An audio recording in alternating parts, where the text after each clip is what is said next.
Bonsoir à tous. Donc, je suis ravi de vous accueillir et d'accueillir ce soir la société Adocia.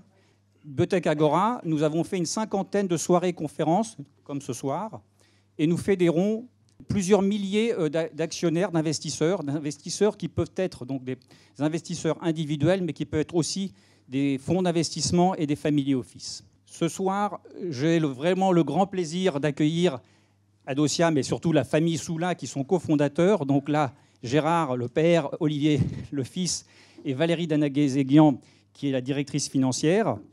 Comme vous le savez tous, Adocia a une technologie innovante, qui est la technologie BioChaperone, qui permet de formuler en fait des peptides ou des hormones, et c'est le cas puisqu'ils l'ont fait en déclinant sur les différents types d'insuline et d'autres hormones, puisque aujourd'hui ils adressent le marché des insulines, ils vous en parleront beaucoup mieux que moi, mais aussi pour les maladies métaboliques. Et nous espérons donc que nous aurons des échanges fructueux. Je vous remercie. Bon, merci pour cette introduction et surtout merci de nous donner l'opportunité de venir nous présenter alors que la société a perdu beaucoup de sa valeur. Et c'est une chance pour nous de venir devant vous expliquer les raisons de cette dégradation de la valeur, mais surtout pour vous dire pourquoi nous pensons que nous avons des beaux jours devant nous et comment nous comptons nous y prendre. L'insuline, maintenant, a plus de 100 ans. Et force est de constater que les patients souffrent encore de cette maladie chronique. On sait qu'on ne pourra pas les guérir, mais aussi on sait qu'on ne les soigne pas très bien et qu'il y a encore beaucoup de progrès possibles et nécessaires quand on sait qu'un diabétique type 1, au bout de 20, 30 ou 40 ans, on peut avoir des amputations du pied, perdre la vue ou avoir des maladies cardiovasculaires. C'est dire que les besoins médicaux sont ici et maintenant et qu'il faut les traiter à bras-le-corps. Et c'est ce sur quoi on s'emploie. Et vous voyez que les chiffres sont, j'ai envie de dire, assez terrifiants. Et l'importance du domaine fait qu'il y a de bonnes raisons de se motiver pour résoudre ces problèmes. Alors ça, c'est au niveau mondial, mais j'aimerais focaliser sur la Chine, parce que quand même, on a signé un deal important qui est passé assez inaperçu, surtout en France, où on considère la Chine encore comme dans un état pas très avancé au plan médical, ce qui était vrai encore il y a une dizaine d'années, mais la Chine avance à grands pas pour traiter ses patients. Et il faut donc savoir qu'en Chine, il y a déjà plus de 100 millions de patients diabétiques et que le marché croît à une vitesse de plus de 10% par an. Alors, il croît parce qu'effectivement, les Chinois commencent à prendre les standards de vie occidentaux, c'est-à-dire ils marchent peu, ils mangent beaucoup, et d'autre part parce qu'il y a un grand nombre de patients qui jusqu'alors n'étaient pas traités, faute de médecins capables de diagnostiquer cette maladie, qui aujourd'hui, la maladie se révèle chez ces gens-là, et donc ils sont pris en charge. Donc c'est un grand potentiel de croissance, et nous on dit, aujourd'hui, c'est là qu'il faut être.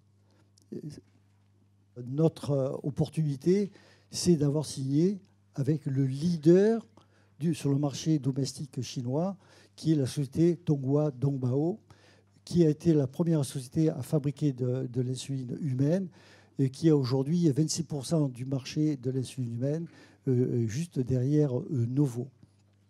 Donc cette société a de grandes ambitions. Là, vous voyez le site, mais le manager nous a montré récemment qu'ils allaient doubler cette surface, tellement ils ont confiance dans leur potentiel du marché et dans leur capacité à faire. En Chine et avec Dongbao, donc, nous avons signé un accord de licence, dont je rappelle un peu les termes.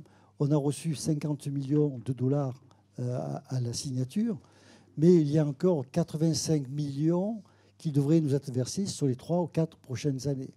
C'est dire que l'importance économique que cela a pour nous, et nous travaillons activement avec eux pour faire avancer nos produits et pour recevoir au fur et à mesure de l'avancement des projets des milestones qui s'élève donc à 85 millions. Au-delà de ça, nous avons signé avec cette même société des accords pour l'approvisionnement des 2 matières premières clés que sont l'ISPRO et Glargine. Et ces 2 matières clés sont pour nous extrêmement importantes parce que ça nous permet de chercher des partenaires en dehors du domaine des sociétés qui sont fabricantes elles-mêmes d'insuline. Je rappelle que dans le monde, jusqu'à encore récemment, il n'y avait que Sanofi, Lilly et Novo capables de fabriquer à l'échelle industrielle de l'insuline. Aujourd'hui, Dongbao a des capacités de 1 tonne de production pour un type d'insuline, et ils en font 3. Donc vous voyez la puissance, leur capacité de production. Mais ils ne sont pas les seuls. Il y a Ganelli et il y a d'autres sociétés qui font des accords. Et donc on voit que le système se désenclave et que la production d'insuline n'est plus le facteur limitant pour commercialiser en Europe, au Japon et aux États-Unis ce type de produit. Et donc nous avons la chance d'être avec le partenaire, encore une fois, qui est le numéro 1 en Chine dans la production de ce type d'insuline. Donc vous voyez que, comme je l'ai dit au début, le monde change, et le monde change très vite. Et le mot-clé, à la fin, c'est innovation. C'est-à-dire, qu'est-ce que nous, on peut apporter là-dedans? Et je crois qu'à ce jour, on a fait la preuve que nos produits pouvaient être excessivement importants, voire clés. Je rappelle que le deal qu'on a signé avec Lilly, malgré la fin de l'histoire, on a reçu de Lilly 70 millions, plus ils ont couvert nos frais de recherche, ça s'est monté quand même à plus de 180 millions de dollars. Donc on voit bien que nos produits ont une valeur, et quand on est allé les représenter chez Dongbao, comme je l'ai dit tout à l'heure, on a signé un deal de 50 millions et 85 millions encore à venir. Donc la beauté de notre approche, et qui, nous, entrepreneurs, nous sécurise, c'est qu'on n'est pas à s'auto-proclamer ayant des bons produits, étant les meilleurs de la classe. Nous, on se mesure au marché, on se mesure aux sociétés qui sont compétentes et qui veulent ou qui ne veulent pas de nos produits. C'est ça le juge de paix.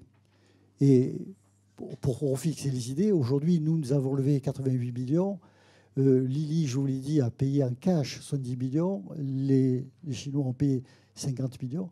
Donc, voyez l'apport que nous a apporté l'industrie, c'est-à-dire de ceux qui savent apprécier et évaluer nos technologies. Donc, pour le mot-clé, c'est efficacité, compétitivité, hein, facilité d'emploi. Évidemment, le mot-clé aussi, c'est propriété intellectuelle. Donc, on a de la propriété intellectuelle. Et c'est sûr que notre vie n'est pas facile parce qu'on s'adresse à des marchés de 7 milliards et on ne signe pas des contrats comme ça entre deux avions, et que les types de partenariats que nous faisons, même dans les grandes sociétés, relèvent de décisions stratégiques au plus haut niveau. Maintenant, je vais passer la parole à Olivier qui va vous parler en détail, plus précisément, des projets. Prandial, c'est l'insuline nécessaire à réguler la glycémie du repas.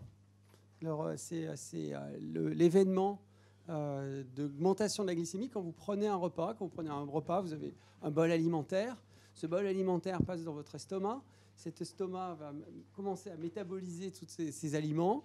Ils vont passer dans l'intestin, et c'est dans ce tractus intestinal qu'ils vont commencer qu'on va absorber les nutriments, entre autres le glucose, en fragments de molécules, de glucides. Et donc, à partir de là, de l'intestin, on va avoir un passage dans le sang de ce glucose. Et ce glucose, évidemment, c'est essentiel à la vie, on le sait tous. Hein. Le cerveau, chacune de nos cellules brûle du glucose pour fonctionner, à chaque instant. Et donc, notre organisme, c'est une magnifique machinerie pour tenir un niveau constant de glucose dans le sang. Ce glucose, il rentre dans les cellules grâce à une clé. Cette clé, c'est l'insuline. Sans insuline, le glucose ne rentre pas dans les cellules. Si le glucose ne rentre pas dans les cellules, il a beau circuler dans le sang, vous ne produisez pas d'énergie. Un diabétique qui devient insulinodépendant, qui n'a plus assez d'insuline, est fatigué, n'a plus d'énergie, est en train de mourir sur pied, même s'il se nourrit bien. Donc, ce qu'on propose avec une insulinothérapie, c'est une thérapie de remplacement. Gérard l'a dit, on ne guérit pas cette situation-là. On remplace, on substitue à l'insuline qu'on est censé produire des cellules bêta, des îlots de Langerhans dans le pancréas, une insuline qu'on injecte en sous-cutané. Avec ce remplacement, on rétablit la vie. Les cellules peuvent absorber du glucose, le brûler dans les mitochondries, vivre. Maintenant, ce remplacement, il est assez simple, pas aussi simple qu'on voudrait, parce qu'effectivement, il faut s'injecter plusieurs types d'insuline. Il faut avoir une insuline dite basale pour avoir ce taux constant au cours de la journée, et une insuline dite rapide, prandiale, pour gérer l'apport massif que représente un repas.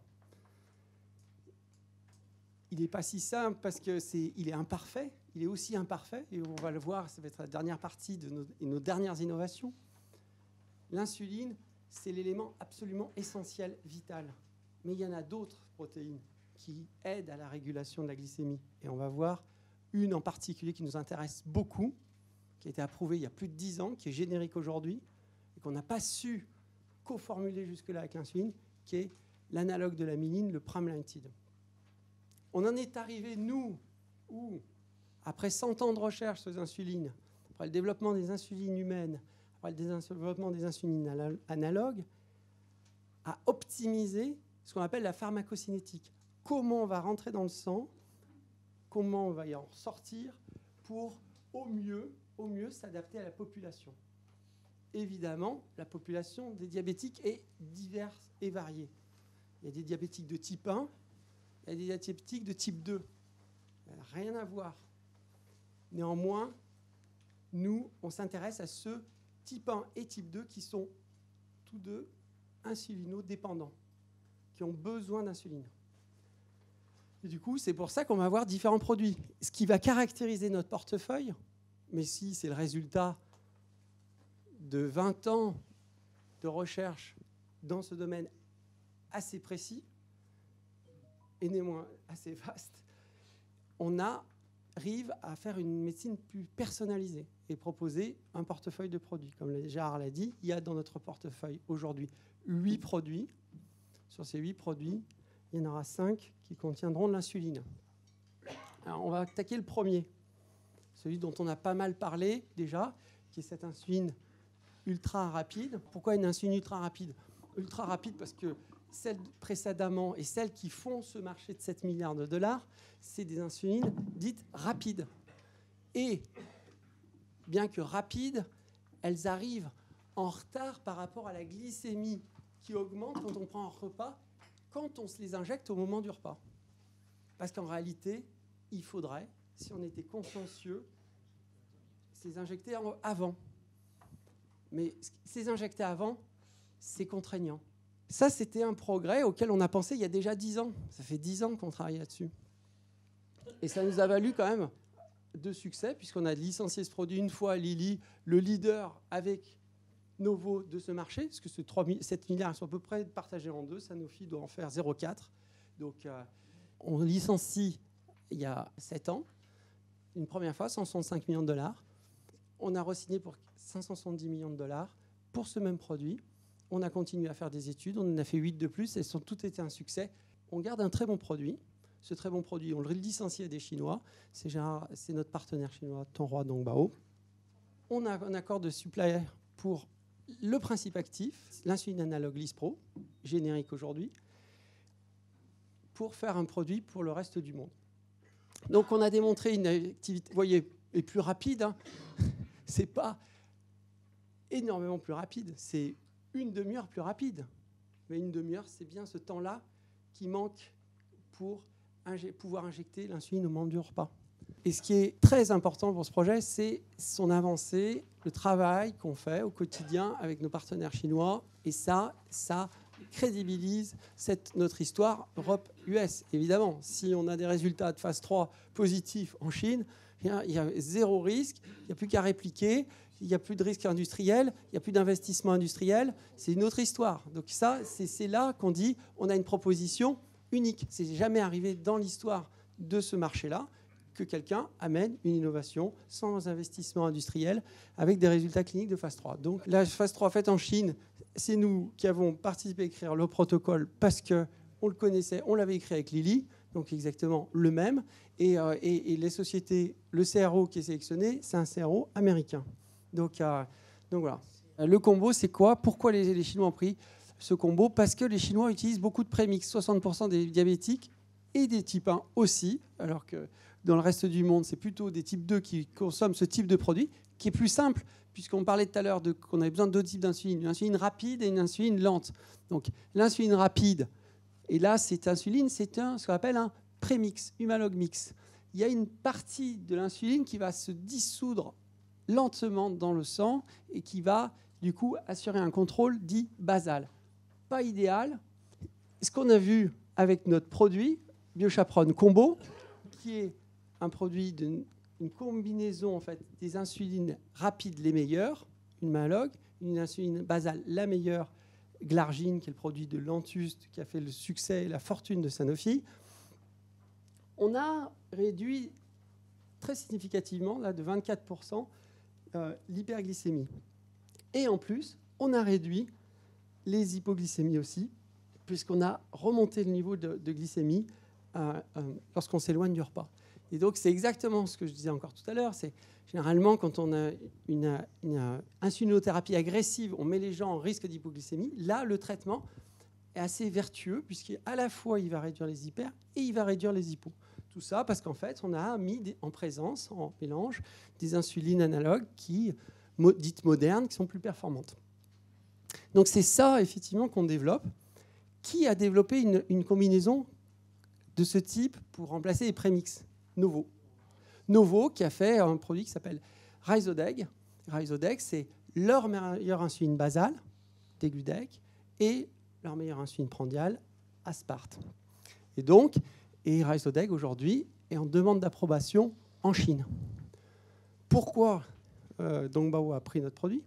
Je vous l'ai dit pour cette performance, mais probablement aussi parce qu'il y a un concurrent qui s'appelle Novo qui a sorti et qui va sortir, enfin qui n'a pas encore sorti, mais qui va sortir ce produit sur le marché chinois.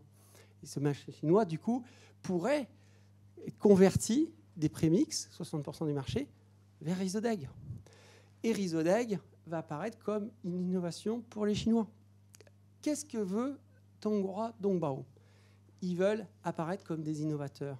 Ils ne veulent plus être considérés comme une société de biosimilaires.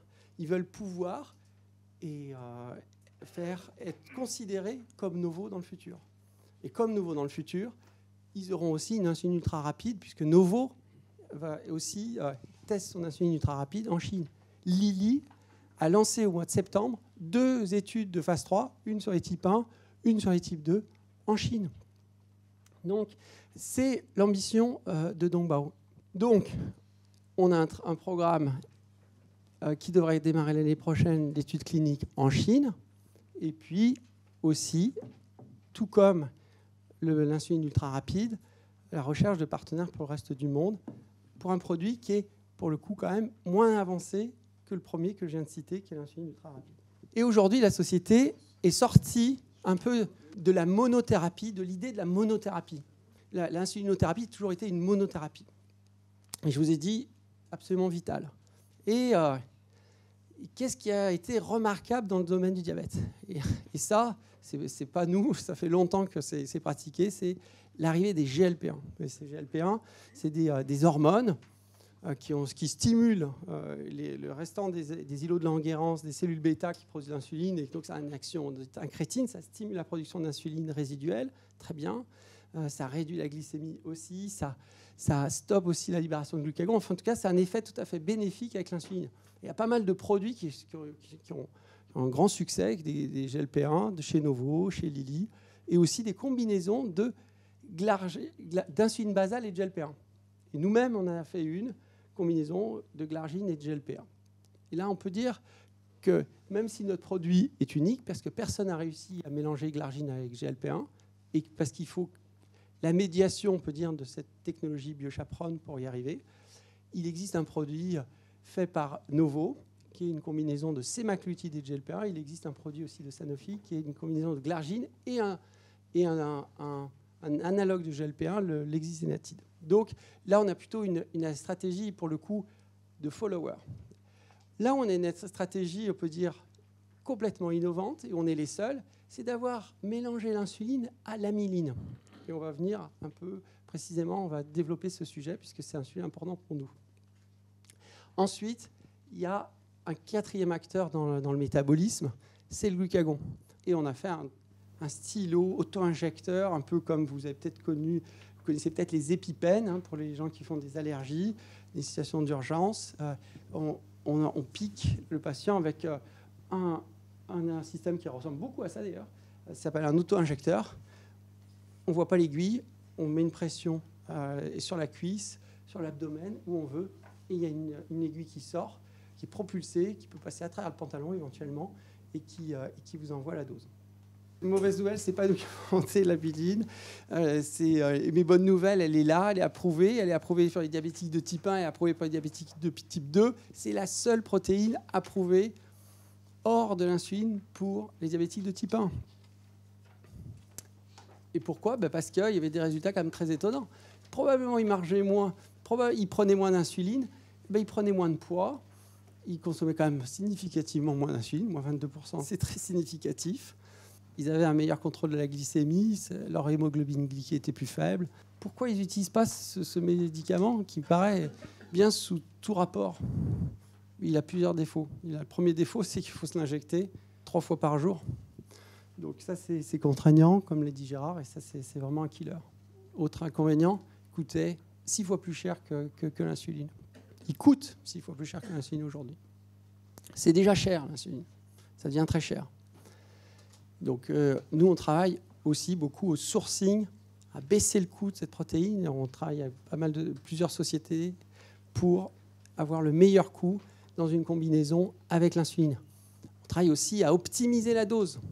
L'avantage d'avoir un ratio comme ça fixe, jusque-là, il a été approuvé ce traitement avec une dose fixe. Une dose fixe qui, en fait, pour beaucoup de repas, très forte.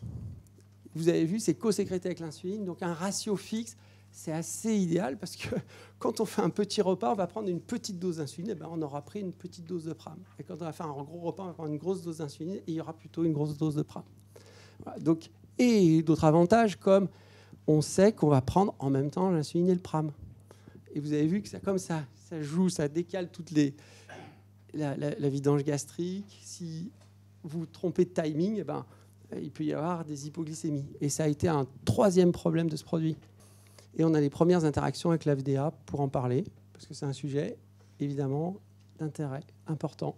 Un des champions de l'amyline, c'est le professeur Robert Ratner. Ça fait longtemps qu'il rêve de ça. Et on a toute une liste de KOL, je veux dire, qui soutiennent ce projet. Le produit n'est pas approuvé en Europe, pour les raisons que j'ai invoquées, pour les raisons qu'il y a eu d'hypoglycémie notamment. Et donc, c'est les Américains qui en ont la connaissance. Et donc, c'est essentiellement un comité médical d'experts américains. Ensuite, il y a ce problème donc, d'effets neuroprotecteurs chez les personnes atteintes de diabète de type 1 et type 2. Et puis, il y a cette maladie d'Alzheimer qui malheureusement, est beaucoup, beaucoup plus fréquente chez les diabétiques de type 2. Alors, et une hypothèse, c'est que l'absence d'amyline, notamment, aide au dépôt des peptides amyloïdes bêta, qui sont les précurseurs des plaques amyloïdes, qui on sait, parce qu'il y a notamment récemment un résultat de Biogen qui est très encourageant, qui a montré que les anticorps avaient amélioré les scores cognitifs avec une stratégie justement d'élimination des plaques. Et on a trouvé une professeure de l'Université de Boston qui a fait une première injection de cette amyline, de cette simyline, et juste avec une injection a montré que dans le sang, le taux de peptides A bêta augmentait considérablement. Elle, sa population, c'était une population pas spécialement diabétique de type 2, donc On veut refaire cette étude avec une population de diabétiques de type 2 pour montrer ce potentiel dans cette application. Le glucagon, vous avez compris que le glucagon, c'est important. C'est tellement important que les médecins le prescrivent à tous leurs patients. C'est presque un devoir d'avoir l'antidote à l'insuline. Si j'ai pris une dose d'insuline trop importante, si je n'ai pas mangé, que j'ai mis une dose d'insuline trop importante, sur ce produit-là, on n'est pas les seuls. On n'est pas les seuls, puisqu'il y a une société qui s'appelle Xeris, qui a fait une formulation de ce glucagon dans du DMSO, donc un solvant organique. Il y a Eli Lilly, qui a fait un glucagon qui s'injecte par voie nasale. Et puis il y a Zealand, une troisième société, qui a fait, elle, un analogue du glucagon humain. Nous, on a fait le glucagon humain aussi, comme Xeris, mais pas dans le DMSO, pas un solvant organique, dans l'eau. Donc on a un produit qui est très intéressant et on fait effectivement le tour des partenaires potentiels pour distribuer un produit comme ça, le développer. C'est pas si coûteux de développer un produit comme ça, et c'est des études cliniques de petite taille avec une injection unique où on voit l'effet, le glucagon monter dans une période de temps, dans une fenêtre courte évidemment, puisque comme je vous ai dit, si vous recevez au bout d'un quart d'heure, au bout d'une demi-heure, c'est pas pareil pour votre patient. Donc il faut être rapide. Nous on a vraiment, on peut dire, un auto-injecteur. On a sélectionné un auto-injecteur dernier cri. Vous avez compris, hein, il y a une porosité entre le diabète, le métabolisme et l'obésité. Donc évidemment, ces hormones qui régulent le métabolisme, on a parlé tout à l'heure de la myéline qui joue sur le cerveau, et aussi en fait le GLP-1 aussi a un effet sur la satiété. Donc évidemment, on va dire pourquoi pas les combiner. Et finalement, le glucagon, c'est quoi? Le glucagon, ça déstocke du glucose. Et le GLP-1, ça va l'aider à le brûler. Donc, évidemment, là, on a une combinaison qui va avoir un effet sur l'obésité. Et c'est ce qu'on a pu démontrer. Donc, on a fait une formulation encore à nouveau grâce au fait qu'on avait réussi à solubiliser le glucagon dans l'eau. On a pu maintenant le coformuler avec du GLP-1. Et sur des souris obèses, diabétiques obèses, on a réduit de 30% la masse corporelle en 15 jours. Donc c'est assez spectaculaire. Et donc c'est effectivement des résultats tout à fait prometteurs. Mais pas grand-chose de plus à dire à ce stade. Voilà. Je vous remercie. Donc, je vais vous présenter tout d'abord les résultats semestriels. Donc, ce sont les derniers chiffres qui sont publics, hein, les résultats à fin juin. Tout d'abord, le compte de résultats. Alors, je ne vais pas passer en revue tous les chiffres, mais je vais plutôt faire de manière synthétique, et vous passer des grands messages. Donc, la société, vous l'avez compris, a un modèle économique qui est basé sur les partenariats, et ces résultats financiers sont impactés par la signature ou pas de partenariat. Vous le voyez très clairement là sur les comptes à fin juin, entre 2019 et 2018. L'an dernier, en avril 2018, on a signé le partenariat avec Dongbao, 50 millions de dollars, 41 millions d'euros, qui ont été reconnus pour la plupart à la signature. Hein, c'était l'accès à la technologie à hauteur de 32,8 millions d'euros à fin juin. Et le reste a été étalé en fonction des services que Adocia devait rendre pour finalement mettre Dongbao en situation d'exploiter cette licence. Donc l'an dernier, 32,8 millions d'euros de chiffre d'affaires. Cette année, 1,7 million d'euros de chiffre d'affaires. Donc ça impacte directement le résultat net, puisqu'on garde des dépenses opérationnelles, et je vais y revenir dans 2 minutes, du même niveau. Dernier point sur donc le modèle économique. Ce qui est récurrent aujourd'hui pour Adocia, c'est le crédit d'impôt recherche. Et ça, c'est important. C'est un montant qui est significatif. On ne paye pas d'impôt, donc c'est de l'argent que nous verse l'État. Et on a reçu 7 millions cette année au titre de dépenses qu'on a engagées l'année dernière et qui étaient éligibles au crédit d'impôt recherche. Sur les charges opérationnelles, 18 millions d'euros de dépenses à fin juin. près de 22 millions l'an dernier. Alors, ces dépenses ont été impactées par le litige, par les arbitrages qu'on a eus à l'encontre de Lilly et qui ont impacté significativement la société, puisque au final, vous le savez, on a payé près de 15 millions d'euros sur ces procédures. Au 30 juin 2019, il y avait encore 2 millions d'euros de frais d'avocat liés à la conclusion et à la fin des arbitrages qui ont été bouclés au mois de fin août, début septembre. Donc si on extrait et si on exclut et si on retraite ces honoraires d'avocat, vous voyez qu'on a des frais généraux qui sont là de 5,8 millions, ils sont en réalité de 3,8 millions d'euros. Et donc nos charges opérationnelles sont dédiées à la R&D à près de 77%. Donc on est vraiment normalement une société de R&D, mis à part ces 2 dernières années. Donc voilà pour le résultat net. Maintenant, ce qui est important, c'est le cash. Et donc, l'impôt, c'est des impôts reportables. Alors, voilà, on a des déficits reportables. Et ce que vous voyez ici, qui est la charge d'impôt, c'est lorsqu'on a signé avec BAO, donc 50 millions de dollars, on a eu 10% de retenue à la source. Donc voilà, c'est 10% de retenue à la source, mais qu'on a pu utiliser pour ne pas payer finalement d'impôts en France. Mais ça a été ce qu'on a laissé en Chine. Pour revenir sur les frais d'avocat, si on a bien payé 15 millions de dollars de frais, en regard, il faut mettre, je rappelle qu'on a gagné le premier procès qui se montait à 11 millions, plus les intérêts, ça fait 14 millions de dollars. 14 millions. Et on avait pris la précaution pour le deuxième procès de prendre une assurance qui s'élève à 4 millions de dollars. Et donc la balance est positive. Ouais. C'est-à-dire qu'on n'a pas perdu d'argent, c'est déjà quand même beaucoup, c'est-à-dire on ne s'est pas saigné pour défendre nos droits.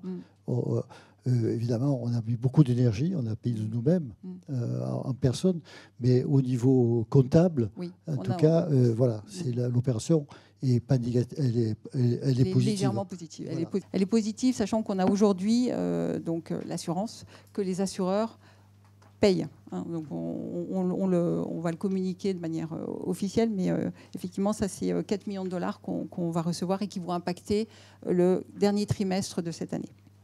Donc sur la situation financière, depuis le 30 juin, puisque effectivement les choses ont bien bougé depuis le 30 juin, donc 20 millions d'euros affichés au 30 juin 2019. On a renforcé notre position de trésorerie, comme l'a dit Gérard, avec l'encaissement des dommages liés au premier arbitrage avec Eli Lilly, donc les 11,6 millions de dollars qui étaient prévus au contrat et que Lilly ne voulait pas honorer, plus les intérêts. On a encaissé également la première tranche du financement qu'on a contracté auprès d'IPF, dont je vais reparler un tout petit peu plus tard.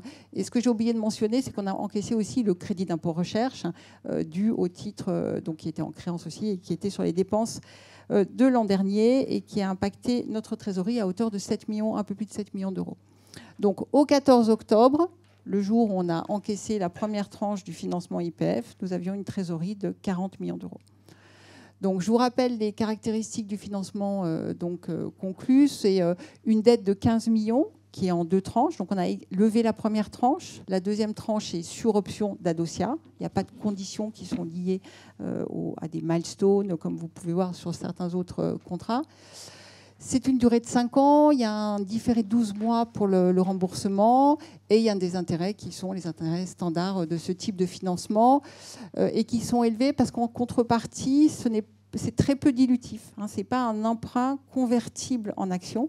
Il y a une partie, donc il y a une option pour IPF d'acheter des actions, mais ça représente aujourd'hui, sur la première tranche, 8% du capital. Donc si on exerce la deuxième tranche, il y aura également ces BSA qui y seront attachés. Rapidement, la répartition du capital, qui n'a pas changé. Donc, la famille Soula est actionnaire à hauteur de 22%. C'est l'actionnaire majoritaire de la société. La BPI, 11,3%. Cham, qui est la société hospitalière d'assurance mutuelle, qui est à Lyon, un petit peu moins de 5%. Et ensuite, voilà, le management. Le flottant, donc voilà, vous, entre autres, vous représentez 60%. Non, les Chinois sont pas au capital. L'évolution de l'action, Gérard en a parlé en début de séance. Donc une introduction en février 2012, près de 16 euros. Donc vous voyez l'impact, là aussi l'impact des partenariats, non seulement sur la situation financière, mais également sur le cours de bourse. La signature avec Lilly, donc on est monté jusqu'à 90 euros. Et puis la chute en janvier 2017, lorsque Lilly a décidé de terminer le contrat. Un zoom sur 2019, donc une situation finalement assez stable. Ce qu'on voit, c'est qu'en juillet, il y a eu une petite spéculation sur le résultat de l'arbitrage, mais très légère. Et qu'en septembre 2019, donc décision neutre de l'arbitrage, en revanche, là, on a été lourdement sanctionné, parce qu'on a perdu près de la moitié de la valeur, donc 10 euros, 62 millions de market cap. Donc ça ne donne pas beaucoup pour la trésorerie, qui est à 40 millions d'euros, et ça ne donne surtout pas beaucoup pour la technologie. Les événements attendus. Sur BC10 Pro en Chine, Dongbao prévoit le lancement de la phase 3 en 2020. Pour Europe, US, Japon, donc ça c'est nous, donc une étude de bridging prévue au premier semestre et un dépôt de phase 3, et vous l'avez souligné, possible en 2020, donc avec un partenaire. BC Combo Chine, la phase 1 d'études de bridging qui est prévue aussi sur 2020. Sur M1 Pram, on a les résultats de l'étude clinique qui est en cours, qu'on avait prévu pour la fin de 2019 et qui seront finalement décalés début 2020. Et la nouvelle étude clinique sur les CNS pour les types 2, donc qui est prévue en 2020. BC Glucagon, ça sera la deuxième étude qu'on prévoit de faire en 2020 aussi.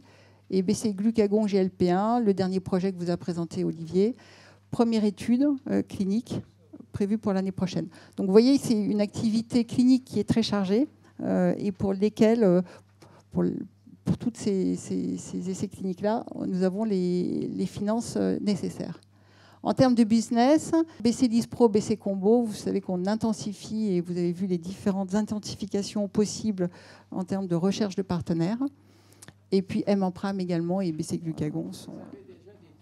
Le mot de la fin, j'espère que vous avez pu avoir une bonne compréhension de notre situation. Donc BC10 Pro, vous l'avez compris, la technologie, la symbiose avec les progrès technologiques et donc l'intégration dans ces systèmes. BC Combo, l'opportunité majeure, c'est la Chine. Et on est bien placé aujourd'hui avec le bon partenaire pour réaliser son développement. BC Glucagon, on voit aujourd'hui l'opportunité de marché pour ce type de produit et nous pensons que nous avons un vrai bon produit. Et puis maintenant, les vraies grandes innovations où on espère être disruptif pour parler comme on parle aujourd'hui, avec des combinaisons d'hormones, puisque aujourd'hui, tout le monde a compris que ce n'est pas une hormone qui peut tout faire et que la nature nous a permis de réguler notre propre glycémie au moyen de 4 hormones. Donc on passe d'une monothérapie à une bithérapie, bien sûr un jour à une trithérapie, mais déjà c'est une avancée considérable si on arrive à lier l'insuline avec l'analogue de la biline. Et puis le mot de la fin, effectivement, il faut avoir les moyens de sa stratégie et nous avons 2 ans de financement de ce que nous vous avons présenté en dehors de tout nouveau partenariat. Bien évidemment, on espère bien que sur ces 2 années, que nous reviendrons en vous présentant des nouveaux partenaires et donc une autre position. Je tiens à vous remercier au nom de l'équipe pour votre attention et l'intérêt que vous montrez pour notre société et votre soutien. Merci.